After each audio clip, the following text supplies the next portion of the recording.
Good afternoon ma'am. Good afternoon. अभी good morning बोल रही थी, अभी इसमें गुड आफ्टरनून। Afternoon ma'am. कोई बात नहीं है, गुड आफ्टरनून है वैसे तो।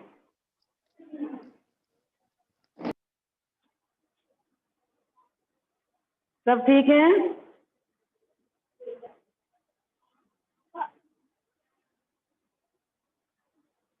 यदि हम नाटक वगैरह देखते हैं बच्चों, आज हम क्या पढ़ेंगे उसका शीर्षक निकालते हैं। तो good morning ma'am. Good afternoon. उसमें कौन कौन से पात्र होते हैं? एक नाटक के लिए क्या क्या होता है? नाटक में क्या क्या चीज होती है? कथानक होता है, पात्र होते हैं, सचित्रण होता है उन पात्रों का, और देश काल के अनुसार होता है। और जो पात्र होते हैं वो क्या करते हैं आपस में? मानो आप कोई नाटक देख रहे हैं, उसमें जो पात्र हैं वो आपस में क्या बोलते हैं? डायलॉग्स। डायलॉग। उनको क्या कहते हैं? संवाद। डायलॉग कहते हैं संवाद। तो आज का विषय हमारा रहेगा संवाद लेखन। इसको शुरू कर दो। क्या विषय रहेगा?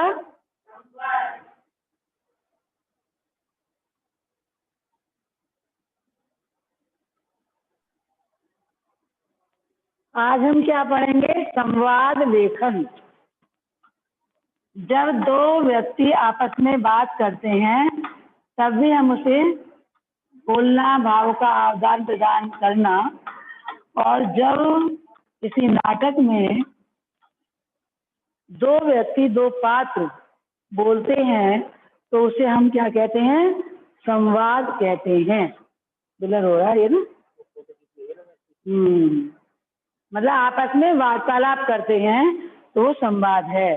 आपको स्क्रीन पर दिख रहा है बेटा संवाद का? यस। दिख रहा है सबको?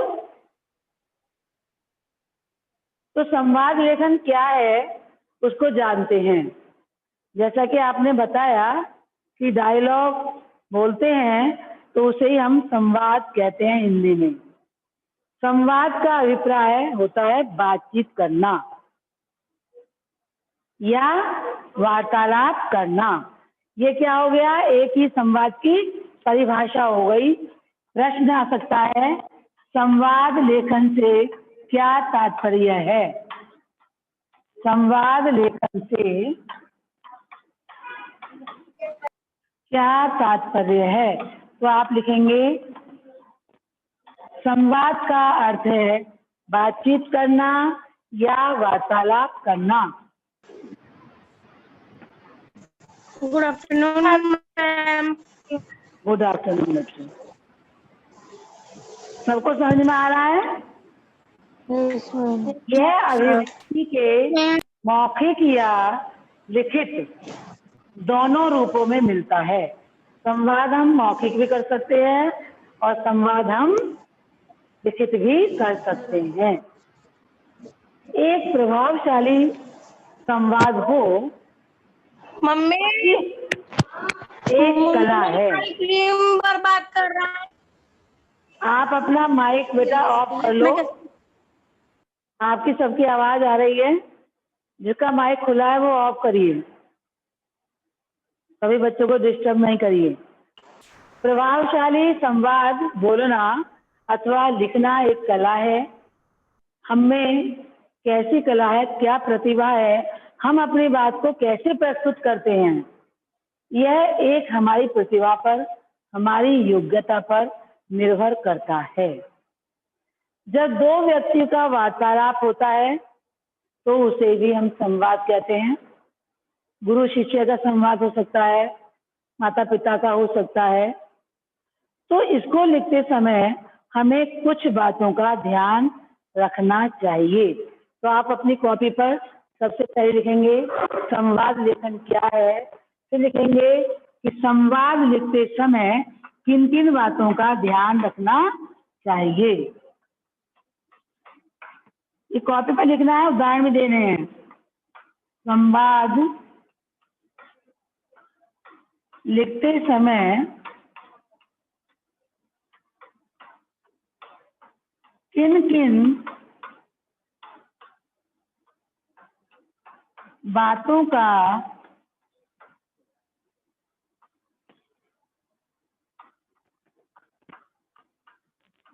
ध्यान रखना चाहिए।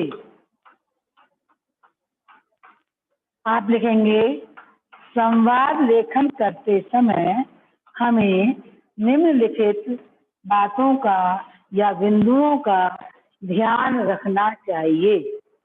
नंबर 1, संवाद छोटे हों, सरल हों और संक्षिप्त हों। कैसे होने चाहिए? छोटे, उसमें वाक्य भी छोटे होने चाहिए। Yes, ma'am. दूसरा, संवाद रोचक हों और सरल हों। तीसरा, संवादों में स्वाभाविकता होनी चाहिए, चुटीलापन अवश्य होना चाहिए। स्वाभाविकता का मतलब है स्वाभाविक बात, बनावटीपन नहीं होना चाहिए, वास्तविकता झलकनी चाहिए। चुटीलापन का मतलब है कि उसमें मनोरंजक शैली होनी चाहिए, जिससे संवाद करने वाले को आपस में बातचीत करते हुए आनंद की प्राप्ति हो, अच्छा लगे। भाषा कैसी होनी चाहिए संवाद की? सरल, बोलचाल की भाषा होनी चाहिए, भाव के अनुकूल होनी चाहिए, विषय के अनुकूल होनी चाहिए, पात्र के अनुकूल होनी चाहिए, समय के अनुकूल होनी चाहिए और वाक्य छोटे छोटे होने चाहिए। ये नहीं कि एक बात हम बात कह रहे हैं तो बहुत लंबा वाक्य हमने बना दिया, संवाद में ऐसा नहीं होता। प्यारो बच्चों, संवाद लिखते समय हमें विषय के अनुकूल उसमें हंसी, व्यंग या सजीवता, रोचकता भी हमें लानी चाहिए। लिखते समय इन बातों का ध्यान रखना है। और संवाद लिखते समय क्रमबद्धता, जैसे कल मैंने आपको बताया था कि जब हम कथा लेखन करते हैं तो निरंतरता होनी चाहिए, क्रमबद्धता होनी चाहिए। वो बात यहाँ भी लागू होती है कि संवाद में भी हमारी निरंतरता या क्रमबद्धता होनी चाहिए। अर्थात एक पात्र का संवाद दूसरे पात्र के संवाद से परस्पर जुड़ा होना चाहिए। ये नहीं एक व्यक्ति तो बात कर रहा है कोई अलग विषय और दूसरा उत्तर दे रहा है उसका दूसरा विषय, उसकी बात सुन ही नहीं रहा। तारतम्यता नहीं है, क्रमबद्धता नहीं है, निरंतरता नहीं है तो संवाद अच्छा नहीं लगेगा। संवाद का प्रत्येक वाक्य विषय से जुड़ा होना चाहिए। कैसा होना चाहिए? विषय से जुड़ा होना चाहिए कि उसका विषय है जो, तो वो क्लियर होना चाहिए। बच्चों, आपको दिख रहा है, समझ में आ रहा है? नहीं मैम ये ब्लर है थोड़ी मैम। नहीं ब्लर तो है, मैं समझा तो रही हूँ आपको। यस मैम, मैं समझ आ रहा है आपको। समझ में आ रहा है नहीं ये बताओ? Yes ma'am. समझ में तो आ रहा होगा ना? आ रहा है। यस मैम, आ रहा है। मैम आपने जो आ रहा है। कथा लेखन भेजी वो पूरी टॉपिक करनी है कथा लेखन कि मैम सारे पेजेस करने हैं?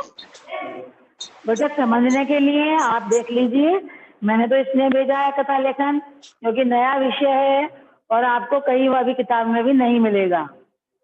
मैम नोट नहीं करना उसे? नोट करना है, नोट नहीं करोगे तो कैसे?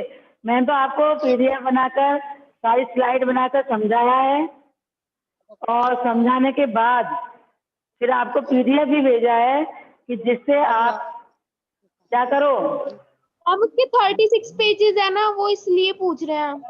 36 पेज नहीं है, वो स्लाइड है बेटा। आपके तो कम से बस 3-4 पृष्ठ पर ही आ जाएगा, तो बड़ा करना है इसको। समझ में आया? ये एक स्लाइड में 4-4 लाइन 5-5 लाइन है। क्या आपके एक पेज पे इतनी लाइन आएंगी बेटा? उसमें तो बहुत कम प्रश्न आ जाएगा, 4-5 प्रश्न पे 3-4 प्रश्न पे आ जाएगा। ठीक है, संवाद, हाँ जी संवाद भी लिखना है जो मैं करा रही हूँ। संवाद का प्रत्येक वाक्य विषय से जुड़ा होना चाहिए, वही क्रमबद्धता निरंतरता। संवादों में कलात्मक भाषा का प्रयोग करना चाहिए। कलात्मकता जैसे आपको सृजनात्मकता रचनात्मकता होती है, अर्थात संवाद करते समय हम ऐसी भाषा का प्रयोग करें जो सामने वाला सुनने वाला प्रसन्न हो जाए, उसे अच्छा लगे कि इनके बोलने का तरीका कितना अच्छा है। संवादों में बलाघात तथा अनुतान का बड़ा महत्व है। अब बलाघात और अनुतान आपने छोटी क्लासों में पढ़े होंगे। जहाँ कोई विषय पर हमें विशेष महत्व देना है तो उन शब्दों को हमें बलाघात का मतलब बल देना होता है। जैसे ये काम तुम्हें ही करना है, ही पर हमने जोर दे दिया। तो यदि हम विषय के अनुसार अपनी बात को कहते हैं तो उसका प्रभाव बहुत अच्छा पड़ता है। संवादों को लिखते समय उपर्युक्त विराम चिन्हों का या उपयुक्त, देखो बच्चों उपर्युक्त और उपयुक्त में अंतर है। उपयुक्त का मतलब है कि उस विषय के अनुसार चिन्हों का प्रयोग भी अवश्य करना चाहिए। कैसे? यदि कोई बात आपको कहनी है वहां आपका अल्प विराम लगना है तो आप अल्प विराम लगाएंगे। अल्प विराम में क्या होता है? कम रुकना होता है। आपको बहुत बड़ा मतलब पूर्ण वाक्य कह देना है तो आपको पूर्ण विराम लगाना है। जैसे रुको, जाने मत दो, तो यहाँ रुको पर हम रुके तो यहाँ रुको के बाद कॉमा आएगा। रुको जाने मत दो या रुको मत जाने दो, तो उसका भाव अंतर हुआ या नहीं? रुको मत, यदि हम इसके बाद पूर्ण विराम अर्धविराम लगाते हैं तो हमारा वाक्य का अर्थ ही बदल जाता है। तो इसलिए उपयुक्त विराम चिन्हों का विषय के अनुसार भाव के अनुसार ही प्रयोग करना चाहिए। अगला है कि पात्रों के मनोभावों एवं मुद्राओं को कोष्ठकों में लिखना चाहिए। जैसे डायलॉग बोल रहे हैं तो किसी को गुस्से में करना है तो ब्रैकेट में लिख देंगे गुस्से से। मानो राम लक्ष्मण परशुराम संवाद चल रहा है और लक्ष्मण जी को परशुराम जी डांट रहे हैं या कुछ कह रहे हैं तो परशुराम जी का डायलॉग आया। डायलॉग में ऐसे ध्यान रखना होता है, जैसे मैंने अभी बताया राम लक्ष्मण परशुराम, परशुराम जी बोल रहे हैं तो परशुराम जी के आगे डैश लगेगा। बच्चों आपको ब्लैक बोर्ड दिख रहा है? विजुअल है ब्लैक बोर्ड या नहीं? दिख रहा है। विजुअल है तो ठीक है, तो आप लिखेंगे हे नृप बालक कालवश, तो यहाँ पर उनको ऐसे बोलना है तो आप गुस्से में लिख देंगे। उनके हाव भाव क्या हैं? लक्ष्मण ने मुस्कुराते हुए कहा तो मुस्कुराते हुए व्यंग में कहा कि हे मुनि, तुम्हारे ऐसे हमने बहुत सारे साधु देखे हैं, ब्राह्मण देखे हैं जो अपने घर के ही ब्राह्मण बनते हैं, या यहाँ कोई हम छुई मुनि के फूल नहीं है जो तुम्हारी तर्जनी उंगली से डर जाएंगे। तो जहाँ जिसका डायलॉग जिस भाव को प्रकट कर रहा है, जिस मुद्रा को प्रकट कर रहा है, उस डायलॉग उस पात्र के आगे कोष्ठक में हम उसे लिखेंगे। जैसा कि आपने देखा होगा टेलीविजन में भी अब नीचे लिखा आता है मधुर संगीत बजते हुए, शोक संगीत बजते हुए, नीचे लिखा हुआ आता है और नाटक चलता रहता है। तो वो वही ढंग है बच्चों। ये आपके कोर्स में नए विषय जोड़े गए हैं क्योंकि तकनीकी जमाना है और इन विषयों की आज के बच्चे को, आज की पीढ़ी को आवश्यकता है। संदेश लिखते हैं हम, तो 10th में संदेश जोड़ दिया। हम इस तरह से विषय को उन्होंने हर कक्षाओं में जोड़ दिया है कि जिससे हमारे बच्चों को सारी जानकारी मिल जाए। जब पहला जब समय था तार का था, तो हम पहले पढ़ाते थे, आज से 15-20 साल पहले। तो मैंने तार लेखन भी पढ़ाया है बच्चों को, तार कैसे भेजते हैं, डाक खाने में जाके कैसे भरते हैं।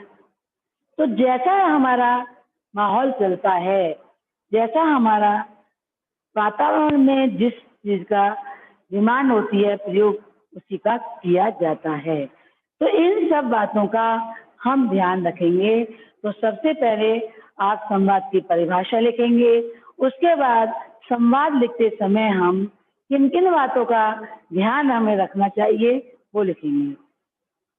उसके बाद मैंने एक उदाहरण आपको दिया है, एक उदाहरण इसमें मैंने आपको दिया है, आपको दिख नहीं रहा होगा, तो ये बड़ा करना दो थोड़ा। तो इस संवाद को देख लो। तो संवाद लेखन ऐसे ही होगा, इसमें कुछ कीबोर्ड में परेशानी है। इसमें अपने पुत्र को दिल्ली पब्लिक स्कूल में प्रवेश दिलाने के प्रश्न पर पति पत्नी की बातचीत हो रही है, वो संवाद दिया है।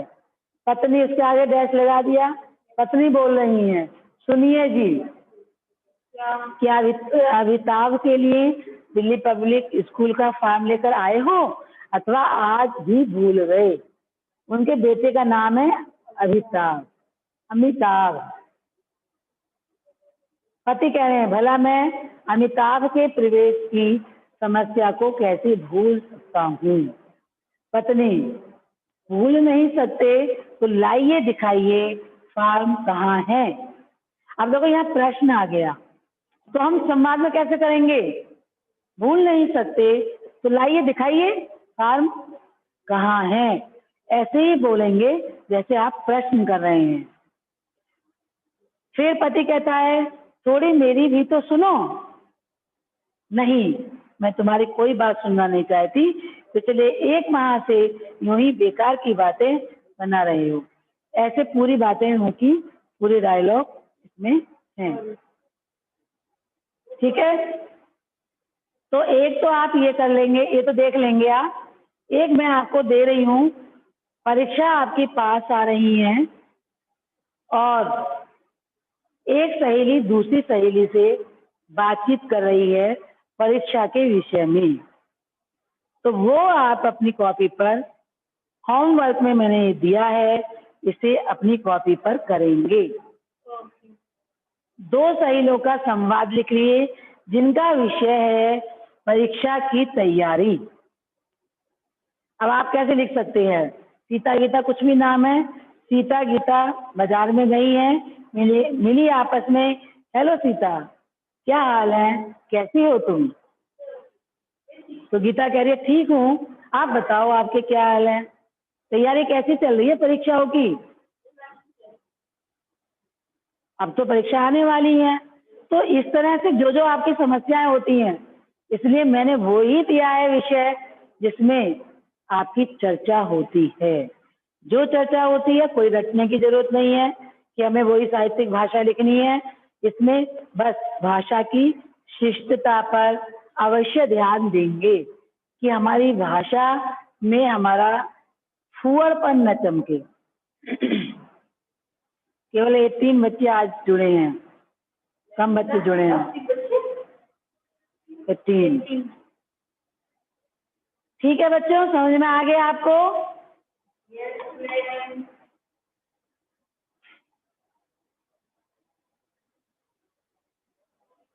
कुछ पूछना है तो पूछ लीजिए। रिकॉर्डिंग नहीं देख रही,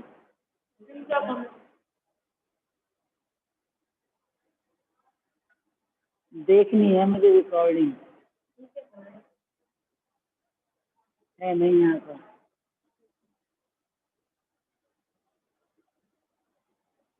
कुछ पूछना है बच्चों?